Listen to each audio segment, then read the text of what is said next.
కేంద్ర ఆర్థిక మంత్రి నిర్మలా సీతారామన్ వరుసగా 9వ పార్లమెంట్లో కేంద్ర బడ్జెట్ 2026ను ప్రవేశపెట్టారు. వికసిత్ భారత్ థీమ్తో ఈ బడ్జెట్ రూపొందించబడింది. బడ్జెట్ ప్రసంగం నేపథ్యంలో ఈ రోజు ఆదివారం అయినప్పటికీ స్టాక్ మార్కెట్లు ప్రత్యేక ట్రేడింగ్ కోసం తెరుచుకున్నాయి. అయితే ప్రసంగం అనంతరం మార్కెట్లు ఒడిదుడుకులకు లోనయ్యాయి. కొత్త ఎక్సైజ్ సుంకాల అమల్లోకి రావడంతో సిగరెట్లు, పాన్ మసాలా ధరలు పెరిగాయి.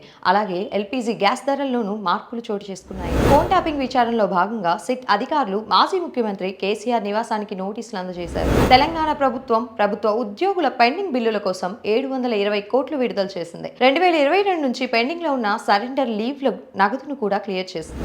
తిరుమల లడ్డూ కల్తీ అంశంపై సిట్ ప్రభుత్వానికి 100 పేజీల నివేదికను సమర్పించింది. గత ప్రభుత్వ హయాంలో జరిగిన తప్పిదాలను ఇందులో పేర్కొన్నట్లు సమాచారం.